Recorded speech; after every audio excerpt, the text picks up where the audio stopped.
አዲስ ዓመት አዲስ ነገር ከሌለው ምኑን አዲስ ዓመት ሆነ? ሁልጊዜም እንደምንለው ከደንበኞቻችን የምንፈልገው እርካታን ብቻ ነው እንላለን። ለአዲሱ ዓመት ደግሞ ከእርካታ ጋር ታላቅ ደስታን ጨመርንበት። ሽልማት እንደ ሁልጊዜው የወደዱትን አዘው ከወዳጆቹና ከቤተሰቦ ጋር ውብ ጊዜን እያሳለፉ 250 ድርሃምና ከዛ በላይ ተጠቃሚ ሲሆኑ የዕጣው ተሳታፊ ይሆናሉ። ኩፖኑ ላይ ስምና አድራሻውን ሞልተው በተቀመጠው ሳጥን ውስጥ ይከታሉ። ኦንላይን ለምታዙ ደንበኞቻችን ትዕዛዙ ከ250ና ከዛ በላይ ከሆነ ኩፖን አብረን የምንልክ ሲሆን ሞልተው በዱከም ሬስቶራንት በሚገኘው ሳጥን ማስገባቱን አይዘንጉ። ዕጣው የሚወጣው የአይፎን 17 ፕሮማክሱ ኦገስት 8 ሲሆን BYD ሶንግ ፕላስ ብራንድ ኒው መኪና ደግሞ ሴፕቴምበር 12 ይሆናል። የዱባይ ኢኮኖሚ ዲፓርትመንት ፍቃድ የሰጠው የመንግሥት አካል በተገኘበት ዕጣው የሚወጣ ሲሆን በዱከም የሶሻል ሚዲያ ገጾች ላይ በቀጥታ የሚተላለፍ ይሆናል። አይተው ነክተው ዳሰው የመጀመሪያውን ሰልፊ ተነስተው ዕድልዎን ያሳምሩ። በዕጣው ተሳታፊ ለመሆን 250 ድርሃም ወይም ከዚያ በላይ ተጠቃሚ መሆን፣ ለእያንዳንዱ 250 ድርሃም አንድ ኩፖን ይቀበሉ። የኩፖን ብዛት ገደብ የለውም። ብዙ ሲጠቀሙ ብዙ ዕድል ያገኛሉ። ሕግና ደንቦች ተፈጻሚ ይሆናሉ። ምግብ በልተው መኪና የሚሸለሙ ከሆነ ከዱከም ውጭ የት ይመገባሉ? ለሁሉም ውድ ደንበኞቻችን መልካም ዕድል እንመኛለን። ዱካም ዱባይ።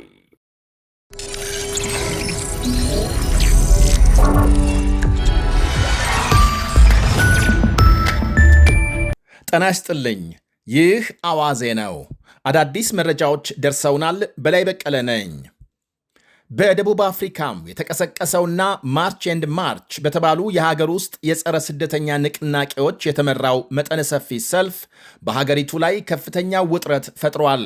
እነዚህ ቡድኖች ሕገወጥ ስደተኞች በሙሉ እስከ ትላንት ሀገሪቱን ለቀው እንዲወጡ ያስቀመጡት የጊዜ ገደብ በስደተኞች ላይ ከፍተኛ ፍርሃትን የፈጠረ ሲሆን መንግሥት ሁከትን ለመከላከል ፖሊስና ወታደር በተለያዩ ከተሞች አሰማርቷል።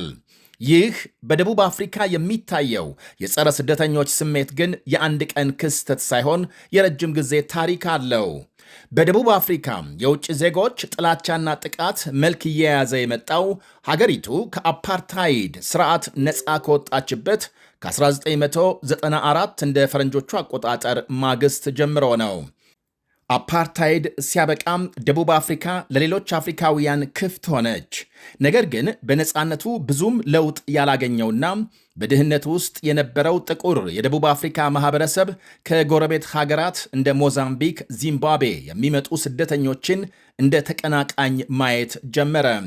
እንደ ፈረንጆቹ አቆጣጠር በግንቦት 2008 በጆሃንስበርግ አሌክዛንድራ ታውንሺፕ የተነሳው ጥቃት በሀገሪቱ ታሪክ አስከፊው ነበር።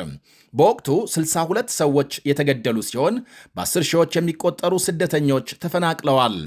ጥቃቶቹ በየዓመቱ በተለያየ መልክ ሲቀጥሉ በ2020 መጀመሪያ ላይ ኦፕሬሽን ዱዱላ የተባሉ የተደራጁ የቪጂላንቴ የቀበሌኛ ፍርድ ሰጪ ቡድኖች ሲነሱ፣ አሁን በ2026 ደግሞ ማርች ኤንድ ማርች የተባለው ቡድን ሰኔ 30ን እንደ መጨረሻ ቀን በማወጅ ውጥረቱን ወደ ከፍተኛ ደረጃ አድርሶታል።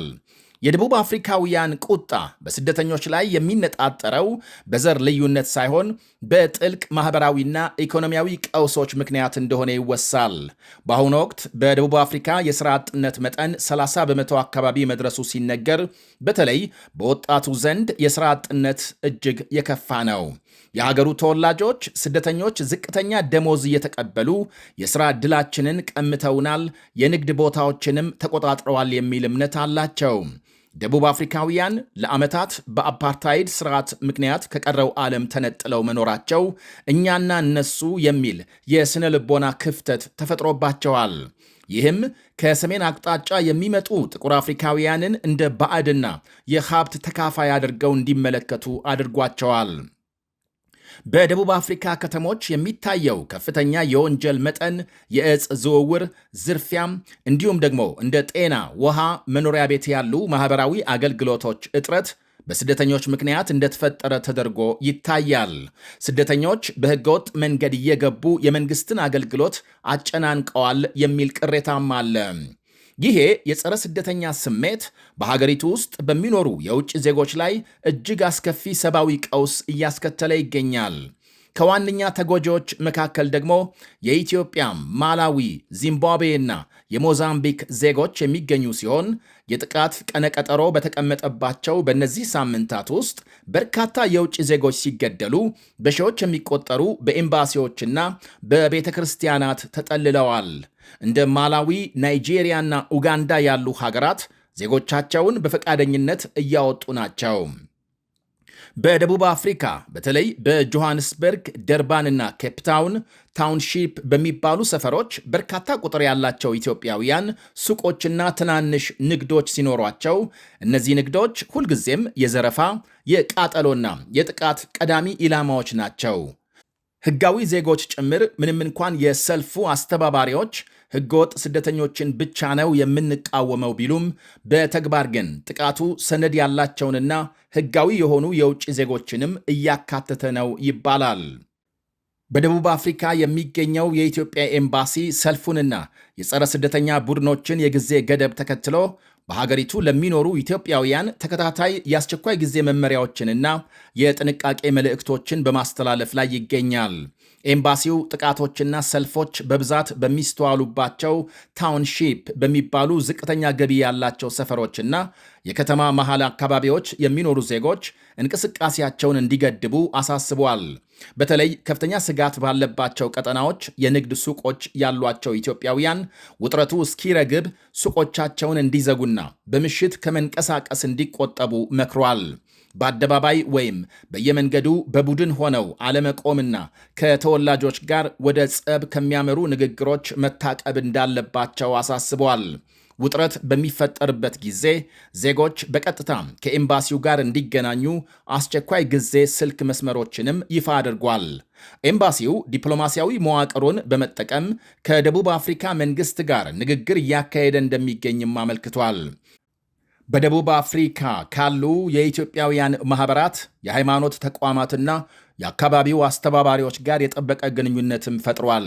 መረጃዎችን በፍጥነት ለማድረስና ድንገተኛ አደጋ ሲከሰት ዜጎችን በጊዜያዊነት ደህንነቱ የተጠበቀ ቦታ ለማስጠለል ከማኅበረሰቡ መሪዎች ጋር በጋራ እየሠራ መሆኑንም ገልጧል።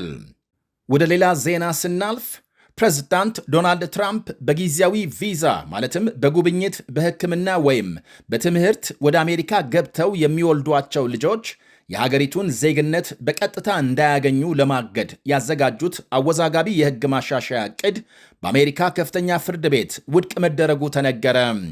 የትውልድ ቦታ ዜግነት በርዝራይት ሲቲዝንሺፕ በመባል የሚታወቀውንና ከ100 ዓመታት በላይ በተግባር የዋለውን የአሜሪካ ሕገ መንግሥት መርህ ለመለወጥ የታለመው ይህ ዕቅድ ውድቅ መደረጉ በአሁኑ ወቅት በጊዜያዊ ቪዛ አሜሪካ ውስጥ ለሚገኙ በሺዎች የሚቆጠሩ የውጭ ዜጎች ኢትዮጵያውያንን ጨምሮ ማለት ነው ትልቅ እፎይታን የሰጠ ሆኗል። ፕሬዝዳንት ትራምፕ የወሊድ ቱሪዝም በርዝ ቱሪዝም በመባል የሚጠራውን ማለትም የውጭ ዜጎች ልጆቻቸው የአሜሪካ ዜግነት እንዲያገኙ በማሰብ ብቻ በጊዜያዊ ቪዛ ወደ አሜሪካ እየገቡ መውለዳቸውን ለማስቆም ቃል ገብተው እንደነበር ይታወሳል። እቅዳቸውም በአሜሪካ ምድር የሚወለድ ልጅ በቀጥታ የሀገሪቱ ዜጋ የሚሆነው ቢያንስ አንደኛው ወላጅ የአሜሪካ ዜጋ ወይም ቋሚ ነዋሪ ከሆነ ብቻ ነው። በቱሪስት፣ በነጋዴ ወይም በተማሪ ቪዛ ገብተው የሚወለዱ ልጆችን ግን የወላጆቻቸውን እንጂ የአሜሪካንን ዜግነት እንዳያገኙ የሚከለክል ነበር። የአሜሪካ የሕግ ባለሙያዎችና ከፍተኛው ፍርድ ቤት ዕቅዱን ውድቅ ያደረጉበት ዋናው ምክንያት የሀገሪቱ ሕገ መንግሥት 14ተኛውን ማሻሻያ የሚጥስ ሆኖ በመገኘቱ ነው ተብሏል። ፍርድ ቤቱ ፕሬዝዳንት ትራምፕ በማስፈጸሚያ ትዕዛዝ ብቻ ይህንን ሕገ መንግሥታዊ ድንጋጌ መለወጥ እንደማይችሉና ሕጉን ለመለወጥ የኮንግረስ ውሳኔ ወይም የላቀ የሕገ መንግሥት ማሻሻያ ሂደት እንደሚያስፈልግ አስታውቋል። ይሄ የፍርድ ቤት ውሳኔ በጊዜያዊ ቪዛ አሜሪካ ውስጥ ላሉ ወይም ወደፊት ለሚጓዙ የውጭ ዜጎች በርካታ አንደምታዎች አሉት። በማንኛውም ሕጋዊ ቪዛ የቱሪስት ቪዛን ጨምሮ አሜሪካ ገብተው የሚወልዱ ወላጆች ልጆቻቸው እንደቀደመው ሁሉ የአሜሪካ ፓስፖርትና ሙሉ መብት ያለው ዜግነት ማግኘታቸውን ይቀጥላሉ። እቅዱ ቢጸድቅ ኖሮ የአሜሪካ ኤምባሲዎች በተለይ ነፍሰ ጡር የሆኑ ሴቶችን ለመውለድ ነው የምትሄጂው በሚል ቪዛ የመከልከል አቅማቸው እጅግ ከፍተኛ ይሆን ነበር። ውሳኔው ይህንን ስጋት ቀርፎታል። ይሄው ውሳኔ በአሜሪካ ሕገ መንግሥት ላይ የተመሠረተ በመሆኑ ወደፊትም ስልጣን የሚይዙ መሪዎች በቀላሉ የዜግነት ሕጉን እንዳይቀያይሩ ትልቅ የሕግ ከለላም አስቀምጧል። ውሳኔው በትራምፕ አስተዳደር ጥብቅ የኢሚግሬሽን ፖሊሲዎች ላይ የተመዘገበ ትልቅ የሕግ እንቅፋት ተደርጎ እየተወሰደ ይገኛል። ይህ አዋዜ ነው። አዲስ ዓመት አዲስ ነገር ከሌለው ምኑን አዲስ ዓመት ሆነ? ሁልጊዜም እንደምንለው ከደንበኞቻችን የምንፈልገው እርካታን ብቻ ነው እንላለን። ለአዲሱ ዓመት ደግሞ ከእርካታ ጋር ታላቅ ደስታን ጨመርንበት። ሽልማት እንደ ሁልጊዜው የወደዱትን አዘው ከወዳጆቹና ከቤተሰቦ ጋር ውብ ጊዜን እያሳለፉ 250 ድርሃምና ከዛ በላይ ተጠቃሚ ሲሆኑ የዕጣው ተሳታፊ ይሆናሉ። ኩፖኑ ላይ ስምና አድራሻውን ሞልተው በተቀመጠው ሳጥን ውስጥ ይከታሉ። ኦንላይን ለምታዙ ደንበኞቻችን ትዕዛዙ ከ250ና ከዛ በላይ ከሆነ ኩፖን አብረን የምንልክ ሲሆን ሞልተው በዱከም ሬስቶራንት በሚገኘው ሳጥን ማስገባቱን አይዘንጉ። ዕጣው የሚወጣው የአይፎን 17 ፕሮማክሱ ኦገስት 8 ሲሆን BYD ሶንግ ፕላስ ብራንድ ኒው መኪና ደግሞ ሴፕቴምበር 12 ይሆናል። የዱባይ ኢኮኖሚ ዲፓርትመንት ፍቃድ የሰጠው የመንግሥት አካል በተገኘበት ዕጣው የሚወጣ ሲሆን በዱከም የሶሻል ሚዲያ ገጾች ላይ በቀጥታ የሚተላለፍ ይሆናል። አይተው ነክተው ዳሰው የመጀመሪያውን ሰልፊ ተነስተው ዕድልዎን ያሳምሩ። በዕጣው ተሳታፊ ለመሆን 250 ድርሃም ወይም ከዚያ በላይ ተጠቃሚ መሆን፣ ለእያንዳንዱ 250 ድርሃም አንድ ኩፖን ይቀበሉ። የኩፖን ብዛት ገደብ የለውም። ብዙ ሲጠቀሙ ብዙ ዕድል ያገኛሉ። ሕግና ደንቦች ተፈጻሚ ይሆናሉ። ምግብ በልተው መኪና የሚሸለሙ ከሆነ ከዱከም ውጭ የት ይመገባሉ? ለሁሉም ውድ ደንበኞቻችን መልካም ዕድል እንመኛለን። ዱካም ዱባይ።